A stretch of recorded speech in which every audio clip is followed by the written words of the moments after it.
From wolves to best friends, the evolution of dogs. Did you know that there are about 400 different dog breeds in the world today? They're so incredibly diverse that it's honestly hard to believe a tiny Shih Tzu shares a common ancestor with a massive Irish wolfhound. However, genetic research proves that all dogs actually descend from an extinct species of wolf, a relative of the gray wolf we know today. Thanks to thousands of years of interaction and human intervention, we now have this amazing variety of breeds living in our homes. The story of how dogs evolved from wild wolves to lap-sized chihuahuas begins with the very first encounters with our ancestors. Before we get into it, I'd like to ask you to subscribe to the channel and hit the like button. It really helps the video move up in the algorithm, and I truly appreciate your support. Most researchers who study dog genetics agree that dogs are essentially domesticated wolves. But the exact moment when the relationship between wolves and humans shifted from fear and suspicion to a mutually beneficial partnership is still a hot topic for debate. A lot of studies suggest that dogs were domesticated between 12,000 and 15,000 years, but recent genetic evidence shows it might have happened much earlier. Some researchers believe dogs and humans could have teamed up as far back as 130,000 years ago, long before our ancestors even settled into farming communities. There's also a lot of controversy regarding where the first domesticated dogs actually came from. Evidence has pointed to both Asia and Europe as the starting point, which has sparked plenty of scientific discussions. A recent study that looked at the genetics of over 150 different breeds also found genetic traces of New World dogs that migrated along with humans across the Bering Strait.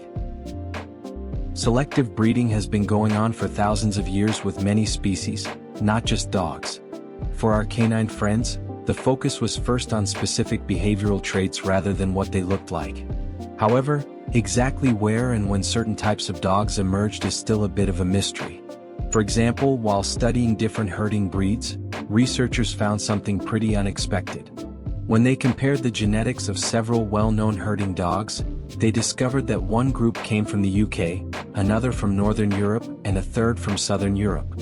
You'd expect them to be more closely related, but a closer look showed that each group actually used a different strategy to herd their flocks. This was backed up by genetic data, suggesting that several different groups of people started breeding dogs for specific purposes completely independently of each other. Most of the dog breeds we're familiar with today were actually developed within the last 150 years, during what's known as the Victorian explosion. During this time in Great Britain, dog breeding became extremely popular, which gave us many of our most recognizable breeds. Influenced by Darwin's ideas, people became obsessed with breeding for the ideal look of a specific breed. Many of the physical traits we consider classic today actually come from this era. If you compare photos of dog breeds from 100 years ago to how they look now, you can see some pretty big changes. Breeders selectively went for traits like shorter legs or a more thick-set build.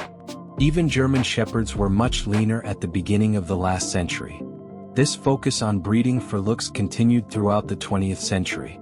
The end result is over 400 types of dogs recognized as distinct breeds. But there's a downside. This led to a loss of genetic diversity and changes in body structure that have been bad for the health of certain breeds, including the development of unwanted diseases. In the 21st century, technological progress has given scientists a brand new perspective on man's best friend. Dogs naturally develop some of the same diseases that humans face, like cancer, heart disease, and obesity. Researchers hope that by studying dogs, they can figure out how these illnesses develop in people, which could eventually lead to treatments that help everyone. By unlocking the genetic code, researchers are finding new genetic anomalies behind these diseases and gaining a better understanding of the problems our pets struggle with. And that's it for today. Thanks for watching.